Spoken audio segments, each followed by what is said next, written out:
Welcome everybody to the JUYIRAW show. La la la la la la.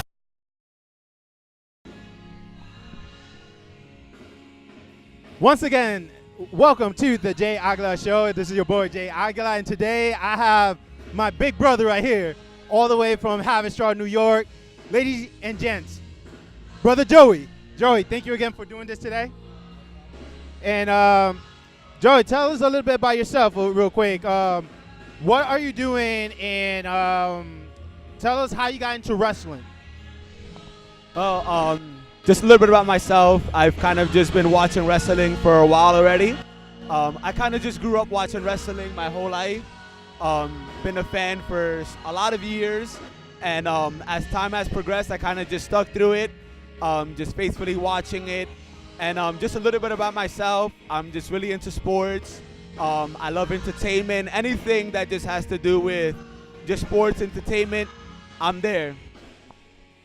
Awesome. And then, Joey, I know that you are definitely a man of God, and seeing the way how you're able to travel around the world, and how are you able to maintain a balance, with what you're passionate about and the things that, you are called to do? Well, first I'd like to give, just glory to God for every opportunity that he gives me to be able to go out and travel and just do different things. I think that to say that for us to keep a balance, I think it's very easy when you're passionate about what you do. So when I'm out there, just traveling and going out to do what God just allows me to do, I'm just able to do it just with passion. So it's not hard to just make a difference between both things, because I am passionate about what I do. I am passionate about going out there and just speaking the word of God and just speaking the truth of who Christ is in people's lives and everything. So, what I do, that is who I am. That's what I live for. And I'm just always excited to do it every time that I have the opportunity to do so. Amen to that. Now, let's get into the nitty-gritty, okay? Let's talk about wrestling. Now, are you familiarized with all the independent, or were you just a big fan of the product of WWE Federation and WWE Entertainment? I would say that I'm definitely just more incorporated with WWF and WWE. All right. So, what was the match that captivate you, that be like, yo, this is something I want to continue watching? I think not a specific match would take me to just say it, but I think it's just the matches and the rivalries between NWO and taking it back to ECW and all that other stuff.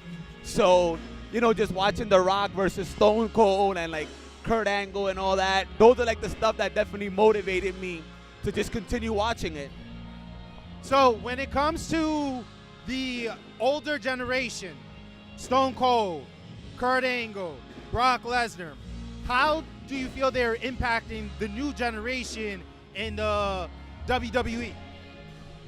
I think they've impacted it just by just their passion, their example behind it, their dedication, their hard work. I mean, you can't really compare both, because the old times is, I kind of want to say it's better. I love the WWE from the WWF. The WWE has slacked off a little bit, but I feel that that they've definitely impacted it and helped them and opened the way for them to be who they are today. Okay. Now, talking about WWF, and I'm a big fan of women empowerment, okay? WWF didn't give a lot of opportunities to women. We all know that the big match between Trish and Lita was really one of the most epic battle ever. Now we're seeing more women, more female performers taking more spots. How do you feel about that? I mean, it's definitely something really exciting, to be able to see that. I'm definitely excited for that pay-per-view that's coming up, Evolution. So all women's pay-per-view. I think it's really good because, like I said, these women have been women that have been fighting in the WWE and competing for years. So for them to have that opportunity now to just get more exposure, to be part of main events, to be part of matches that were never seen before, it's definitely something really exciting and something to look forward to. So here's a hypothetical for you real quick, okay? So you mentioned NWO. I love that group. You know what I'm saying? Nash, Hogan, you know what I'm saying? Scott. Who do you think would win 3-on-3 against the Shield? Who do I think would win 3-on-3 against the Shield? NWO, the Shield. I think I'd have to give it to NWO, actually. I definitely have to give I have to give it to them. I mean, Kevin Nash is a beast, man, and Scott Hall, they're more like they're just more aggressive. They're more down to just fighting, and they're just it, man. I'd be more excited to actually watch NWO than the Shield. My brothers and sister, he said fist over flip, and I'm not mad about that. I'm really not. So when we're seeing WWE with this new generation, do you feel that a lot of wrestlers should go through the process of going through the performance center, getting their spot earned in NXT before going to the main roster? Or should they be able to have the credential, as an example, AJ Styles, who went around the world and jumped straight to the main roster, compared to Finn Balor, who had to go through the performance center, NXT, and then the main roster? I think it just all depends on the trajectory of the person. Just kind of like your resume, like what is it that you're bringing? Like, for example, like you said, AJ Styles, the resume that he's presenting before he comes, this guy's had exposure throughout the whole entire world. There are other people that do need that exposure, do need that training throughout NXT in order to make it. So I think that it all depends. Every situation is different. Not everyone should just make it straight there, but whatever your process is to be able to make it there, just take advantage of it and do what you got to do with it. I like that, because you're saying it's not about the destination, but it's not about the journey, more of the destination. Okay, definitely agree with that. So do you feel that certain matches on Raw are more impacting compared to SmackDown Live now, since it's been 2 years now that they divided once again into like two different rosters? I'll be honest with you, I don't even know when's the last time I saw SmackDown. I don't waste my time. So I only just watch Monday Night Raw and Raw events. I'm not into the SmackDown roster at all. I don't think that it's good. I don't like what they're bringing. I don't like their energy. I like the energy of Raw a lot better. I love this. I love it. I needed someone who was like biased on what they think is a great show, and I like that about you. Now, do you feel that we're going to focus more on Raw, okay? We're going to narrow down, focus on Raw. Do you feel like the storyline are making sense with like Roman Reigns, the Women's Championship, the Tag Team Championship? Does it still have that same type of flow as it was presented to us when it used to be WWF? I think the storylines are pretty good. I feel like if they could do a lot better with the tag team, they slacked off on the tag team a lot. But when it comes to like the main events, like the other titles and just their storylines, I think they're pretty consistent. I think they've been pretty good and pretty entertaining. There's certain things that they can tweak and they can better on, but that's just part of it. Just trying to just work on the roster, trying to get better and everything. Now, let's start with your top 5 real quick, okay? Top 5 active wrestlers. Who is on your list? Top 5. That's including females and men? We'll do both. We're going to do top 5 male and top 5 female for you, okay? So let's start with the female. Okay. I think from just from both, I definitely like Charlotte, Becky Lynch, Bailey, Sasha Banks, and I definitely got to give it to her because she's beautiful, Mandy Rose. I like that. I like that a lot. Now, what about for the males? For the males, well, I will tell you that on my top 5, you're not going to find Brock Lesnar because he's overrated. So, I will definitely tell you Roman Reigns, Seth Rollins, Braun Strowman. I think he's up there. I personally like Samoa Joe. And I got to give you Finn Balor. So, if we're talking, I want to go back to the women empowerment real quick and the women wrestlers. So, I noticed you did not mention Ember Moon, and I just want to know why. Why is she have not made it to your top 5? I haven't followed like a lot of her history or trajectory for her to be able to make it to the WWE. I know she has a lot of hype. I know people are really excited about her. But I guess in the few matches that I have been seeing, I haven't seen that, at least for me personally. But she probably will live up to what people are expecting from her. But me personally, I haven't seen it. Okay. Now, also, another big one that you have not yet mentioned is Asuka. What does Asuka does not appeal to you? Or what performance, let me rephrase it real quick. What Asuka have not done to like captivate you or capture the moment for you? Asuka to me reminds me a lot of Shinsuke Nakamura. I don't like their style. I don't like their style of fighting doesn't entertain me. It does nothing for me. That is fair, guys. That is fair. His personal opinion on what he believes is a good wrestler. Now, with the active wrestlers there is right now, right? Survivor Series coming up, right? After Evolution. Most likely it's champion versus champion. Now, if we're talking about with the current champion today, between Roman Reigns versus AJ Styles, who you think gonna win that match? I think that the person that will win the match is gonna be Roman Reigns. Now, Charlotte Flair versus Ronda Rousey. I believe that because they're trying to currently bring up Ronda Rousey and just give her like that exposure and that popularity, they're gonna give it to Ronda Rousey for sure. I think she'll take it, and it's just gonna start to bring not Charlotte down, but it's gonna bring Ronda Rousey above a little bit over Charlotte. Okay.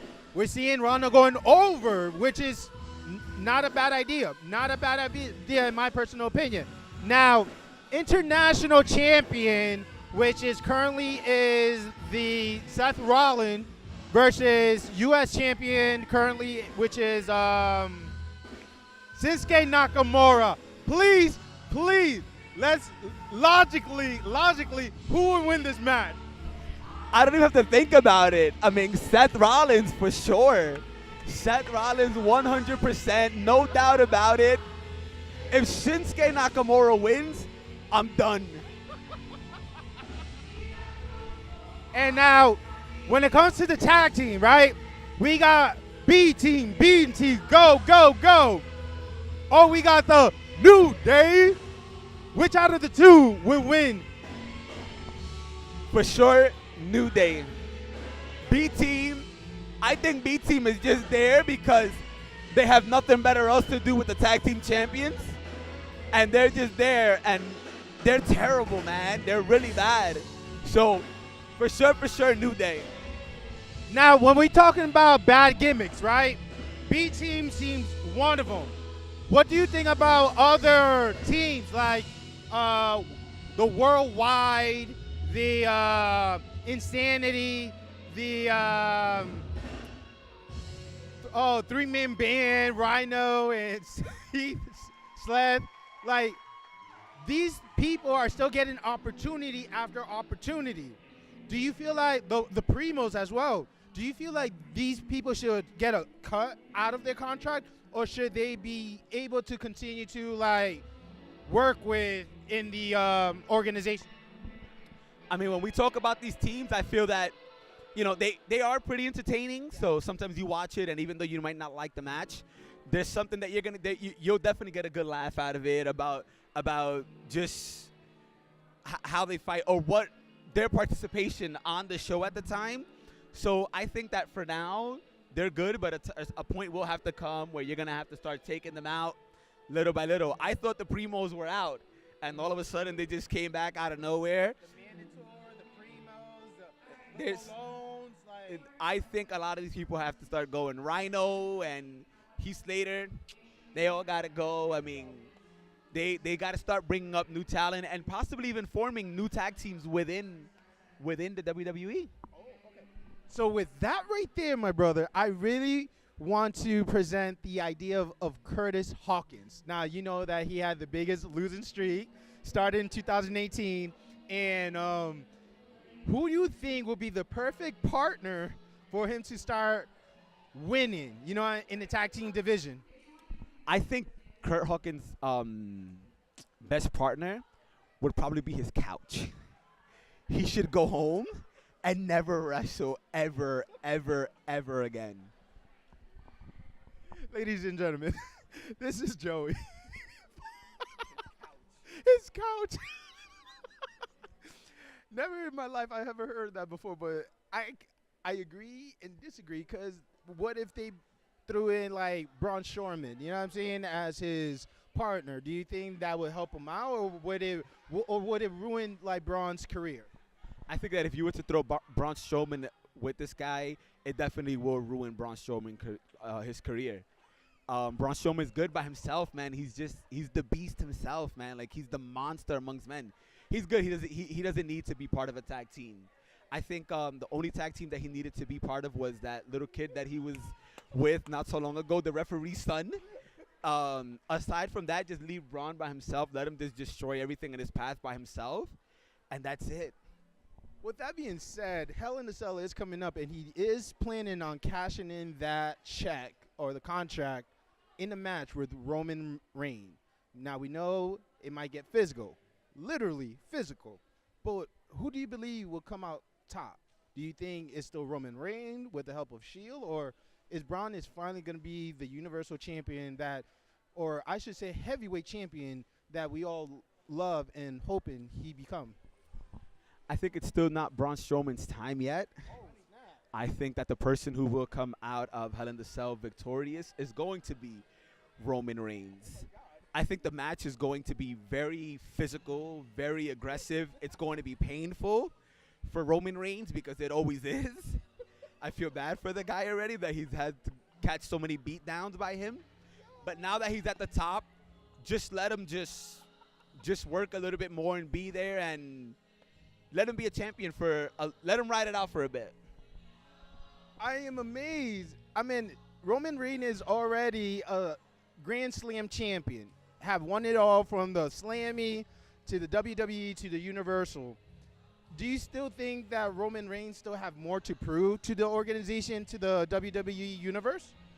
I think he still does. I think he still does have a lot more to even give, more talent to be able to show, and just to demonstrate to the rest of the roster, you know, that there is a lot of opportunity out there. So I think that he does have a lot to give still. Okay, and lastly, let's talk about Dean Ambrose. Okay, he's returning from his injury. As we all know, his bicep was tore. He had to be 9 months. Now that he's back and he's in the main roster, so far he's been having good wins. Jinder as well as Drew McIntyre. Who you think Dean should face? Should he go straight for a championship? And if this is a championship, should it be Roman's championship or should it be Seth Rollins? I personally think Dean Ambrose would be an amazing Universal Champion. The way this man speaks is amazing, and he definitely has that over Roman Reigns. But I think for right now, I think I would like him to definitely turn his back on Seth Rollins and go for the Intercontinental Championship. And there you have it, ladies and gentlemen. Joey, let the fan know where they could find you, and if they want to express themselves of what you just said, where they can find you at. You can find me on Instagram, Joey Morales 423, or you can just ask this guy right here, and he'll get you connected to me some way or another. It will work. There you guys have it. My name is Jay Aguilar. One love. Stay strong. Peace. Thank you again, Joey, for doing this.